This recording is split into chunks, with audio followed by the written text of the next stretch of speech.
Bahaye ikaze nshuti bakunze Voice TV Rwanda, mwebwe tubana umunsi ku munsi ibiganiro byacu bya buri munsi. Ndi gusuhuza nk'uko bisanzwe, nitwa Ishimwe Teddy. Nasaba ugeze kuri Voice TV Rwanda bwa mbere gukora subscribe, ubundi tukaba tubana ibiganiro byacu bya buri munsi. Nawe ukoze subscribe, icyo nagusaba ni ugukora share mu biganiro byacu bya buri munsi. Iyi ni Voice TV Rwanda, ijwi ry'ukuri, ijwi ry'amahoro, tujwi ridasubira inyuma. Duhagaze ku nkingi y'ukuri, tuvuga ibyagize ubwiru, tumenyekanisha ukuri kubitazwi, duharanira ukuri n'ubutabera, amahoro, amahirwe n'imigisha. Bakunzi ba Voice TV Rwanda, njye nk'uko bisanzwe nitwa Ishimwe Teddy. Perezida wa Repubulika Demokarasi ya Kongo amaze gusimbuka coup d'etat zirenga 100. Minisitiri w'Ubutabera wa Repubulika Demokarasi ya Kongo yatangaje ko Perezida Felix Antoine Tshisekedi Chilombo w'iki gihugu amaze gusimbuka coup d'etat zirenga 100 zagerageje kumukorera. Tamba yabitangaje kuri wa gatandatu ubwo yari mu nama yabereye i Kinshasa. Yavuze ko abanzi ba Perezida Felix Antoine Tshisekedi bagerageje kumuhirika ku butegetsi inshuro zirenga 100 bamuhora kuba ari we Perezida rukumbi wa Repubulika Demokarasi ya Kongo yanze kugurisha igihugu cye. Mutamba yagize ati Perezida Felix Antoine Tshisekedi niwe perezida wa mbere wanze kugurisha ubusigire bw'igihugu abanzi binjiye muri Repubulika bashaka gukora coup d'etat. Mutamba yakomeje agira ati umubyeyi wacu Tshisekedi wafashe ubutegetsi biciye mu nzira zemewe n'amategeko, ntiyigeze yica itegeko nshinga. Ariko se kubera iki bashatse kumukorera coup d'etat? Kubera iki abagambanyi b'igihugu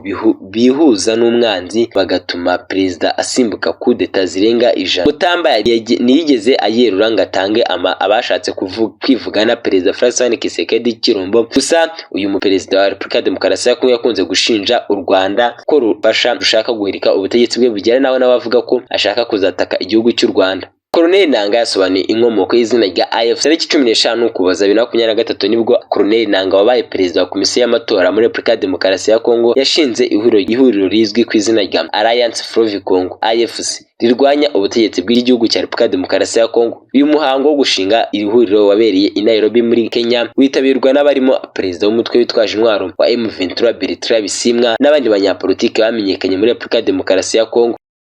Uwo munsi M23 yatangaje ko yihuje na AFC mu rugamba rwo kubohora Repubulika Demokarasi ya Kongo ngo havanweho ubutegetsi bubi bwadindije iterambere ry'icyo gihugu mu mpande zose. Nibwo izina AFC M23 ryatangiye gukoreshwa. Mu kiganiro n'abanyeshuri biga muri kaminuza ya Goma, Colonel Nanga yasobanuye ku kibazo cy'abanyekongo bavuga ururimi rw'ikinyarwanda bamburwa uburenganzira bwabo muri Repubulika Demokarasi ya Kongo kuba kitarakemuka. Yavuze ko byatewe n'ubushake buke bwa leta ya Repubulika Demokarasi ya Kongo. Colonel Nanga yanagaragaje uruhererekane rw'imitwe yitwaje intwaro yavutse igamije kurengera abanyekongo kuva mu 1998 kugeza havuka AFC. Colonel Nanga yagize ati kubwa RCD kubera iki kitakemutse, CNDP M23 uyu munsi ni AFC, bisobanuye ko hari ikibazo twirengagizaga cyangwa tukirengagiza nkaho tukigira nkaho cyakemutse, nicyo twita impamvu muzi. Colonel Nanga yasobanuye ko AFC yavutse kugira ngo ihurize hamwe abanyekongo bose nk'uko uruzi rwa Kongo ruhuza abaturage bo mu bice byinshi bya Repubulika Demokarasi ya Kongo. Colonel Nanga yagize ati uruzi rwa Kongo ni rumwe mu ruzi runini ku isi, ariko rufite umwihariko warwo. Kongo rutangira mu majyepfo ya Katanga rugakomereza muri Kivu ahahoze ari Orientali,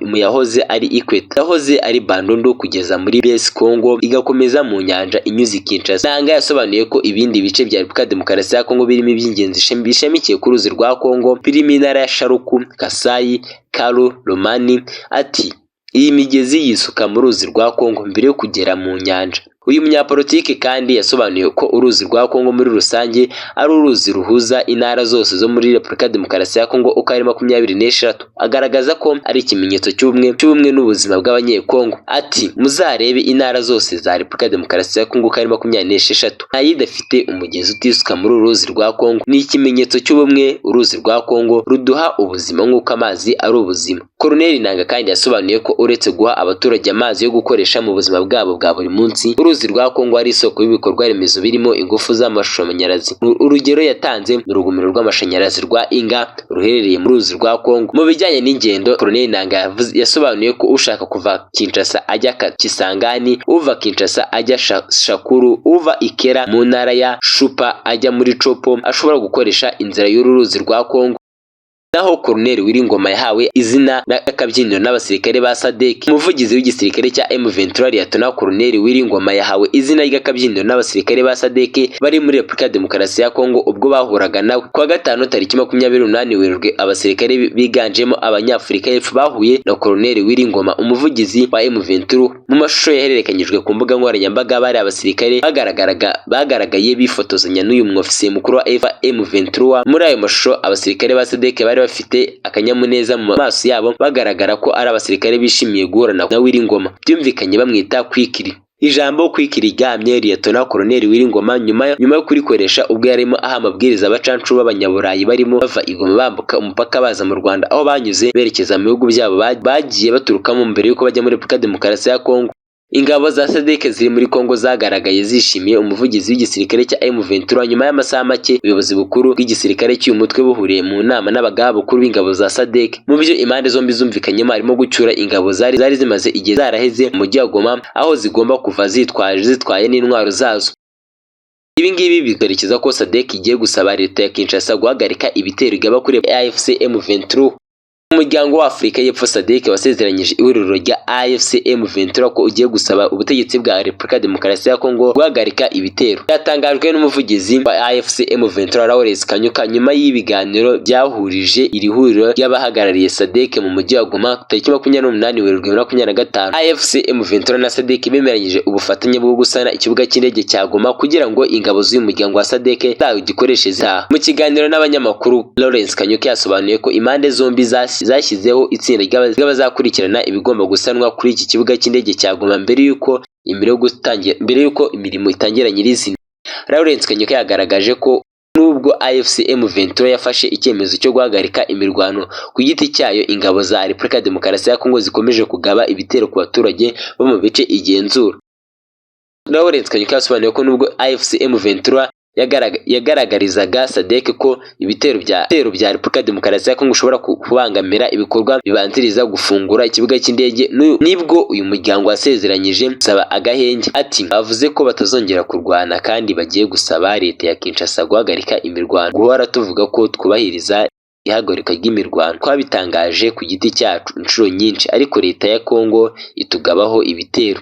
Iki cyemezo cyo gusaba ingabo za SADC kuva muri Repubulika ya Demokarasi ya Kongo cyafashwe n'abakuru b'ibihugu by'imiryango tariki 16 Werurwe.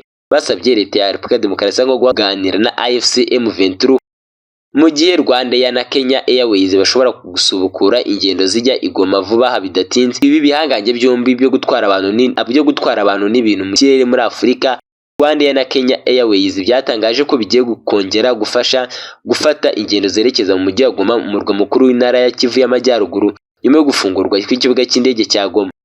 Amakuru aturuka hafi y'abayobozi ba AFC yerekana ko ibiganiro bigiye gushyira imbere hagati y'abayobozi b'aya masosiyete yombi yo gutwara abantu n'ibintu mu kirere ni ukugabanyirizwa umutwaro abacuruzi no kongera gusubukura ibikorwa by'ubukerarugendo, nk'uko iyi nkuru dukesha MediaCongo.net ivuga. Ikibuga cy'indege cya Goma cyafunzwe ubwo habaga imirwano y'inyeshyamba za M23 na FARDC. MDRC n'ingabo z'u Burundi zari zishyigikiye ikibuga cy'indege cya Goma cyafunzwe ubwo hatangiraga imirwano yahuzaga ingabo za AFC M23 n'ingabo za Repubulika ya Demokarasi ya Kongo zishyigikiwe n'ingabo za MDRC iz'u Burundi ndetse n'umutwe wa FDLR ndetse na Wazalendo. Aya masezerano yashyizwe umukono kwa gatanu tariki 28 Werurwe 2025 hagati ya AFC M23 na SADC ateganya gusana ikibuga cy'indege mpuzamahanga cya Goma ku bufatanye bw'impande zombi. Uyu muryango wo mu karere wemeje kwakorera imirimo yo gutunganya ikibuga cy'indege kugira ngo abasirikare babo bazabone uko bava mu murwa mukuru wa Kivu y'Amajyaruguru. Ndagushimiye ubana nanjye kuva ku munota mbere kugera kwa nyuma. Nagira ngo ubwire ko njye nari Ishimwe Tedis. Iyi akaba ari Voice TV Rwanda, ijwi ry'ukuri, ijwi ry'amahoro, turi ijwi ridasubira inyuma. Duhagaze ku nkingi y'ukuri, tuvuga ibyagize ubwiru, tumenyekanisha ukuri kubitazwi, duharanira ukuri n'ubutabera, amahoro, amahirwe n'imigisha ku bakunzi ba Voice TV Rwanda. Kigomba kumenya kandi ukazirikana nuko tugukunda. Nimba ari ubwa mbere warugeze kuri Voice TV Rwanda, nibagire gukora share na subscribe. Kombwene ngo turabakunda cyane. Bye bye.